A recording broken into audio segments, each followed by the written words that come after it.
heard before. But my guess is you've never heard the real Grimm version of it. And if you have heard the real Grimm version of it, it's still good to hear it out loud because these originally were oral stories, told orally. So it's always good to hear them out loud. But just don't give away what happens at the end or in the middle or at the beginning. Guys, if you wish you could sit down, there's plenty of space over here to sit if you want to. Up to you, okay? So, the story I'm going to tell you is called Cinderella.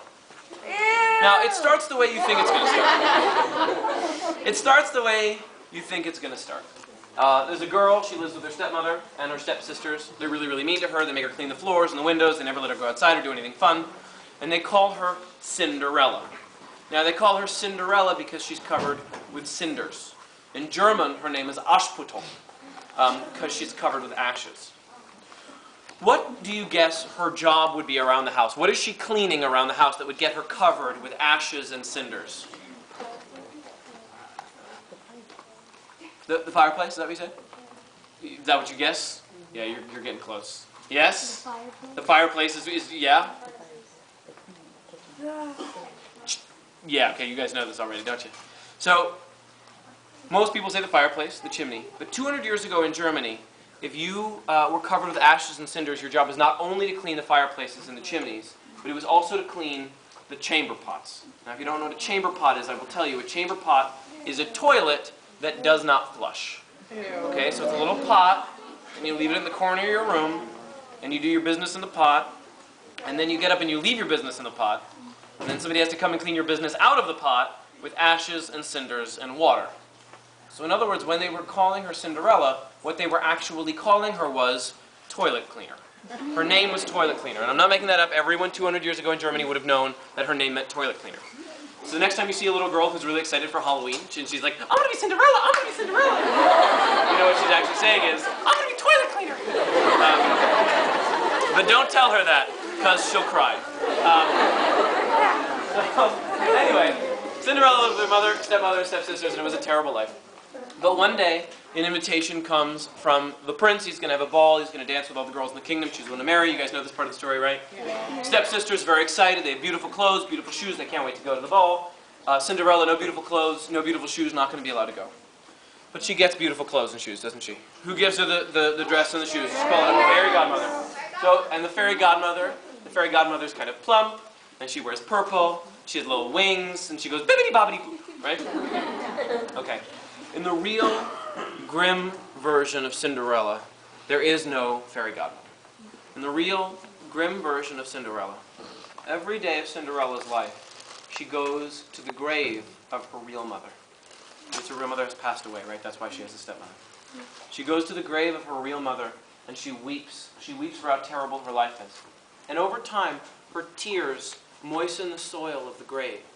And up out of the grave grows a tree, a hazel tree. And she goes every day to the tree and she weeps. And the day before the ball, she goes to the tree and she weeps. She wishes she could go to the ball. She wishes she had a dress and shoes to wear. And as soon as she wishes it, the tree starts to shake. And it throws down a dress and shoes to her. Now, some of you are making a face like, hold on, where does a tree get a dress, right? Is that what you were wondering? And the answer is, I have no idea, okay? It just happened, right? So get over it, I don't know. So she takes the dress and the shoes and she goes to the ball and she dances with the prince. And he really, really likes her. But she knows that at midnight, the dress is going to disappear. And if you've ever been to a ball with a prince before, you know that one thing that you should not be is naked, right? It's not allowed, so she runs away.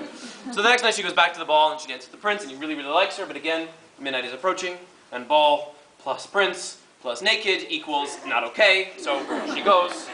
The third night she goes back and dances with him, and he's a clever prince. He's a smart guy, you'll see from the story. So as he is dancing with her, he has his servants go out to the steps of the palace, and they smear the steps of the palace with tar. And tar is that black sticky stuff. We use it to make roads, right? Very sticky. And so as midnight's approaching, she goes out the door, down the steps, and she steps on one of the sticky tar steps. And her shoe sticks.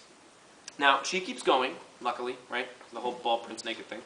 But the shoe stays behind. And the prince comes out and he picks it up and he looks at it and he sees that it's made entirely, purely of? Glass. No. Usually it's made of glass. But in the Grimm version of the story, it's made of gold.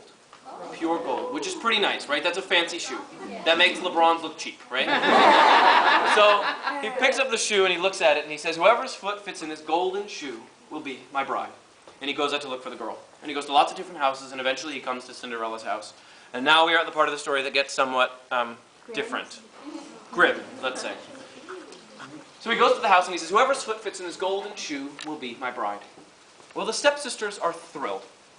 Because you see, in a lot of versions of Cinderella, the stepsisters are ugly, right? Like one's like skinny like a chicken bone, the other one's like fat like a kettle. Neither one's particularly attractive, right? But in the Grimm version of Cinderella, the stepsisters are very, very beautiful. Probably more beautiful than Cinderella. They're very beautiful, they're very proud of how beautiful they are, they love to look at themselves in the mirror. They love to make fun of Cinderella for not being as beautiful and stylish as them. And they have perfect, beautiful little feet.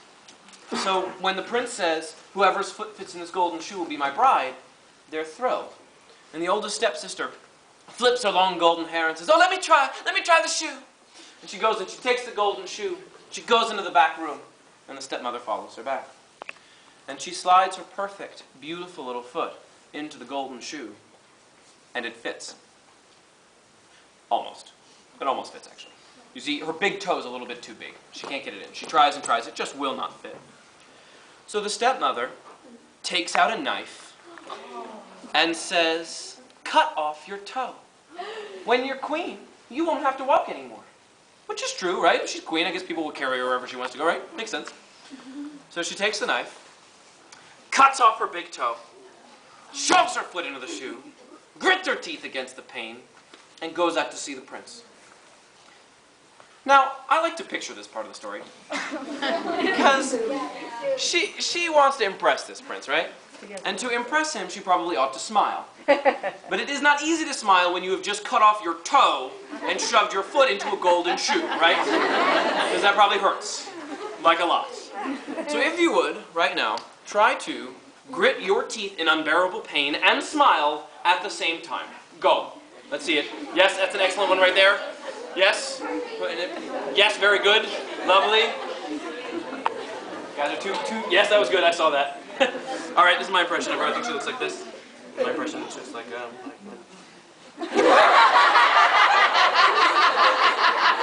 out to see the prince. And she's like, and why is she limping? Because she got off her toe. Very good, very good.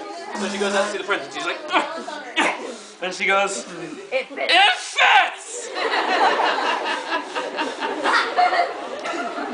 And the prince says, my true bride. And he goes and he picks her up, he carries her outside, he puts her on his horse, and they ride away together. But they haven't gone very far when they pass the cemetery with Cinderella's mother's grave. And on the grave is the tree. And in the tree are sitting two doves. And as the prince and the stepsister ride by, the two doves call out. They call out, coo, coo, there's blood in the shoe. The foot's too long, the foot's too wide. This is not the proper bride. The prince pulls up his horse and stops and listens to the birds, because when birds talk to you, you should listen. Right? Because it's weird. Not every day does a bird talk to you. So he looks back at the stepsister with her long golden hair and her beautiful dress and down to the golden shoe. And indeed, he sees blood burbling up out of the golden shoe. Right, I agree. And he goes, this isn't the right girl. Because he's smart like that, right? Clever prince, right? Clever. So he takes the horse, turns it around, rides back to the house, and says, this is not the right girl. Do you have another daughter? Well, they do have another daughter. The second stepsister flips her long black hair and says, oh, let me try the shoe. She goes and she takes the golden shoe and she goes into the back room. And the stepmother follows her back. And she slides her perfect, beautiful little foot into the golden shoe. And it fits. Almost, that's right. You had to almost a little too early there. You gotta wait. Yeah, you see, her heel is a little bit too big. She can't get her heel in the shoe. She tries and tries, it just will not go in. So the stepmother takes out a knife and says, cut off a chunk of your heel. Now, this is usually the point in the story when the adults in the room start thinking, why did we bring our kids to see this guy? This is completely inappropriate and not at all educational. And adults, while I will agree with you that it's completely inappropriate, it's a little bit educational, and here comes the educational part right now, so kids, listen up. As a writer or a storyteller, we try to use good words good nouns, good verbs that help us describe what's going on in our stories. And a wonderful noun, a wonderful descriptive noun that I think you should all consider using in your writing in the future is the word chunk. Got it? Chunk. Wonderful word, okay? All right, end of educational part. You're welcome, adults. So, she takes the knife, cuts off a chunk of her heel. Good word, right? Worked, right? Shoves her foot into the shoe, grits her teeth against the pane, and goes out to see the prince like this. And she goes, "It fits!" Did I spit on you? No? No. Okay. Just take a shower when you get home.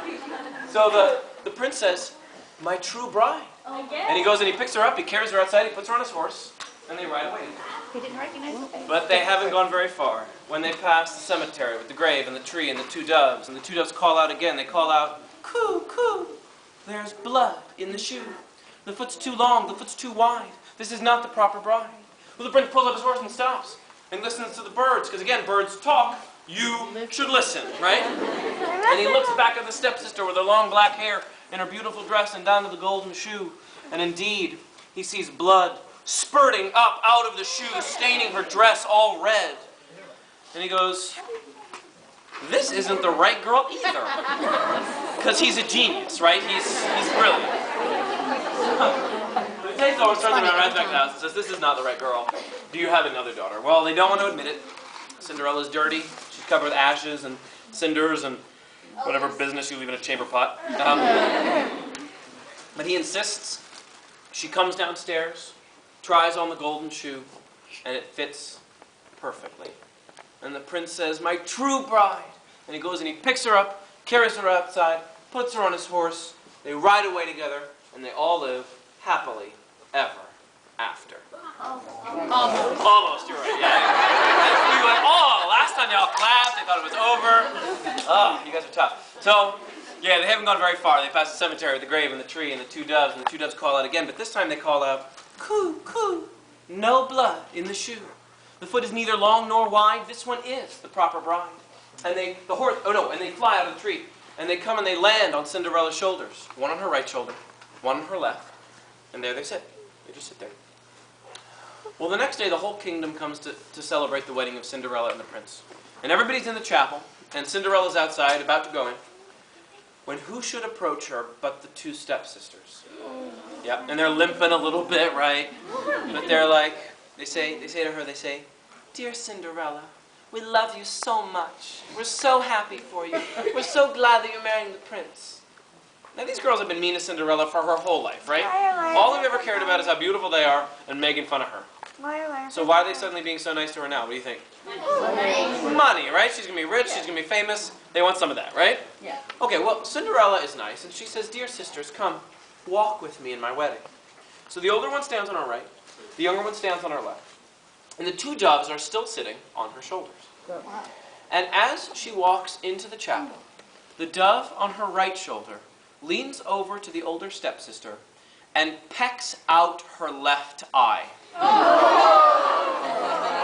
And the dove on her left shoulder leans over to the younger stepsister and pecks out her right eye.